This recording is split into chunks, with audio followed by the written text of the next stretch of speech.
Hi hello दोस्तों, मैं हूँ आपका डेमिल परमार और स्वागत करता हूँ यूट्यूब चैनल में ट्रिक बाय परमार। तो दोस्तों आज का टॉपिक एसएससी रीजनिंग आइए दोस्तों जान लेते हैं। देखिए तो कैसे इसको सोल्व करते हैं आइए दोस्तों। देखो पहला प्रश्न है ई बराबर 5 और घन बराबर 42, रोज बराबर 57 दिया तो गेट बराबर क्या होगा। अब ई का मान इसने 5 दिया है ना। सबसे पहले जान लेते हैं A B C D E. तो 1 2 3 4 5 यानी कि ये जो 5 है ये ई के जितने नंबर पे आ रहा है उतने नंबर पे 5 लिखा हुआ है ना। तो वही उसका क्रम ए बी सी डी का क्रम इसमें दिया हुआ है। ठीक है, तो इसी प्रकार अपन जानेंगे कि घन बराबर 42 कैसे हुए ये जान लेते हैं है ना। सबसे पहले जान लेते हैं घन बराबर 42 कैसे हुए है ना।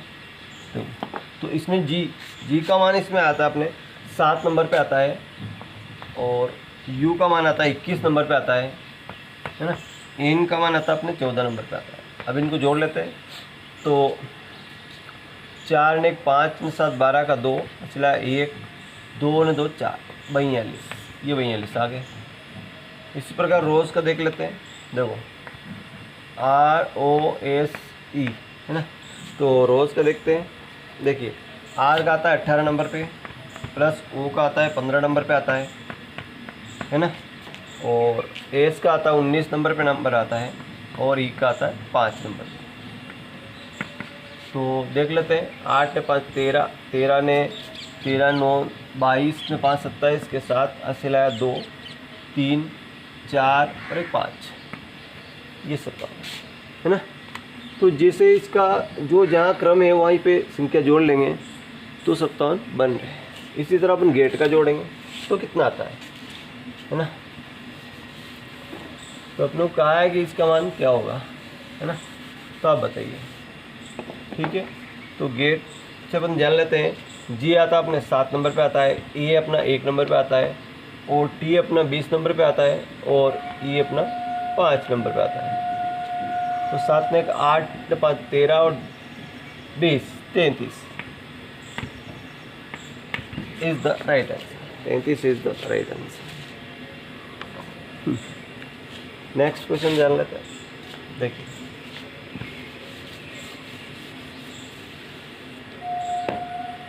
ये कहता है कि राम का किसी कक्षा में ऊपर 7वां स्थान नीचे से 57वां स्थान, तो कक्षा में कितने छात्र हैं। देखो ये देखो ये एक लाइन है।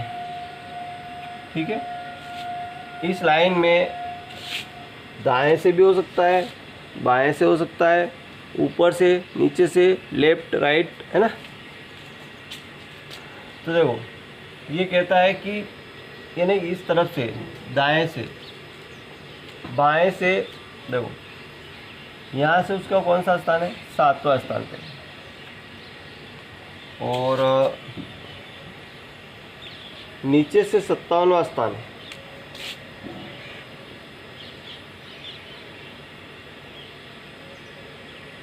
नीचे से अगर गिने, देखो इस साइड से गिने तो 57वां स्थान है ना। ऊपर से देखो दाएं से, दाएं प्लस, अब इसका फार्मूला वो दाएं प्लस बाएं -1 बराबर योग है ना, या लेफ्ट राइट प्लस लेफ्ट -1 बराबर योग टोटल, यानी कि दाएं प्लस बाएं -1 बराबर योग। दोनों में से एक घटा दो तो उसका योग आ जाएगा। तो इसका योग कितना था 57 प्लस 7 -1, 57 में से 1 गया 6 जोड़ेगा तो कितना आएगा 6 7 13 का 3 स्लैग 5 6 63 is the right answer. 63 is the right answer आ रहा है इसमें। 63 इज द राइट आंसर। यहाँ तक का आएगा बस, ये भाग आएगा।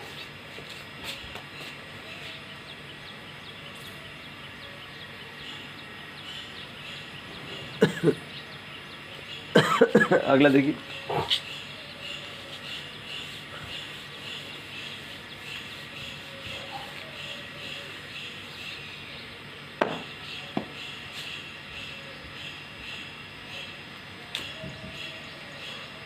एक क्वेश्चन ऐसे बनता है, देखिए ये जो कह रहा है क्वेश्चन मार्क के स्थान पे कौन सा अंक आएगा, है ना, ये बताना है। यहाँ पे दिया इसने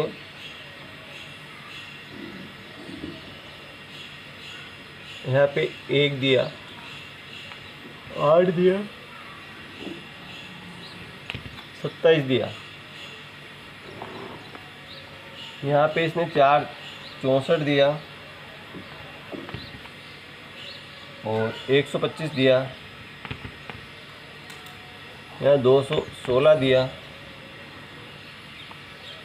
यहाँ 343 दिया,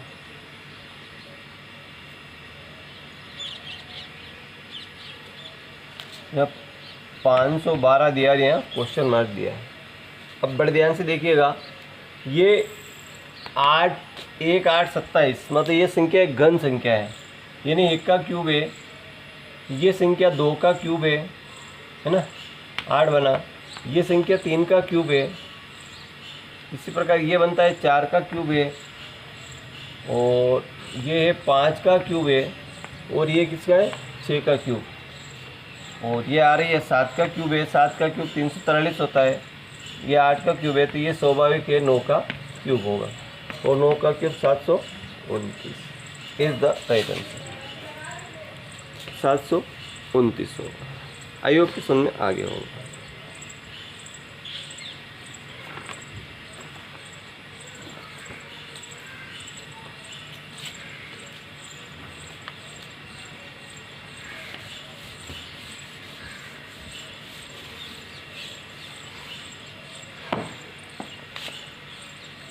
अगला क्वेश्चन देखिए, 3 के अपोजिट क्या होगा।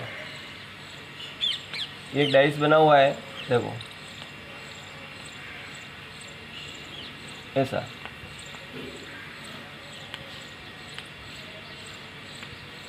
ऐसा एक डाइस है। ये एक पहला डाइस है, ये सेकंड डाइस है।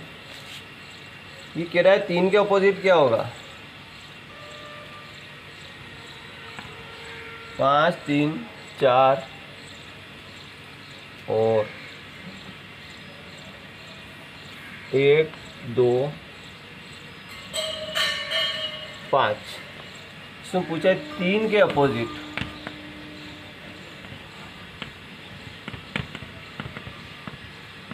तीन के अपोजिट पूछा है इसने। अब 3 के अपोजिट कैसे निकालेंगे, देखिए दोस्तों। सबसे पहले तो जान लेते हैं कि इसमें कोई भी एक अंक कॉमन आ रहा है। जी हाँ दोस्तों, ये 5 और ये 5 कॉमन आ रहे हैं। ये 5 और ये 5 तो कॉमन मिल गए।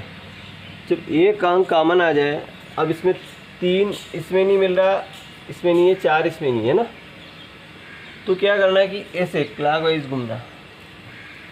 देखो यहाँ से चलेंगे अपन।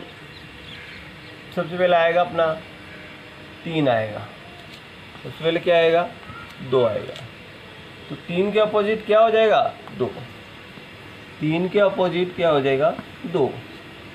फिर यहाँ से आगे चलेंगे 4, तो 2 के अपोजिट क्या हो जाएगा 1। 4 के अपोजिट क्या हो जाएगा 1। 4 के अपोजिट 1 हो जाएगा। ठीक है। अगर अब 5 के अगर पूछे कि 5 के अपोजिट क्या होगा, तो कैसे बताओगे। जो इसमें नहीं आया वो उसके 5 के अपोजिट होगा, जो अंक नहीं आया वो 5 के अपोजिट होगा। जैसे 1 2 3 4 5 आ गया, तो अगर पूछा कि 5 के अपोजिट क्या होगा, तो 6 होगा, क्योंकि 5 आया, 6 आया ही नहीं कहीं पे। इन दोनों के अपोजिट क्या होगा 6 होगा। और उसने पूछा है कि 3 के अपोजिट क्या होगा, तो 2 होगा। 2 इज द राइट आंसर।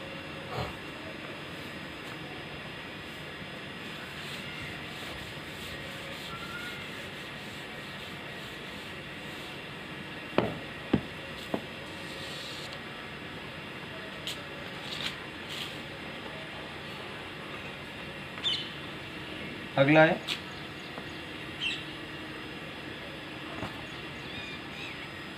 ये कह रहा है कि भाग का अर्थ धन है।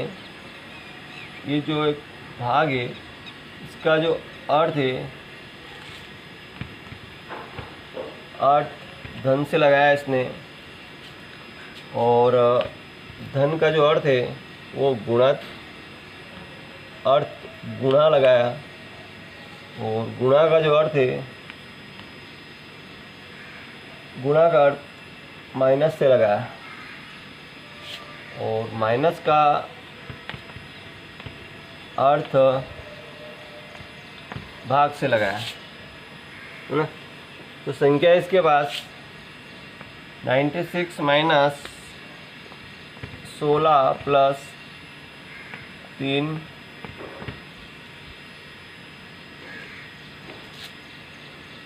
8 बराबर क्या होगा। अब ये क्या है कि ये जो बताया इसे अपन चेंज करते जाओ। ऋण, ऋण के अपोजिट क्या बताया, भाग, है ना। शून्य, ऋण के अपोजिट क्या बताया इसने, भाग कर दो। 16 ऐसे लिख दो। फिर प्लस, प्लस का मतलब क्या बताया, गुणा। तो यहाँ गुणा कर दो, 3 लिख दो। फिर भाग, भाग का मतलब क्या बताया, प्लस, फिर 8, है ना। तो देखिए सबसे पहले क्या करेंगे, भाग। 16 चौक 96, 3 प्लस 8, 4 तरी 12, 12 प्लस 8, और 12 8 कितना होगा, 20 इज द राइट आंसर।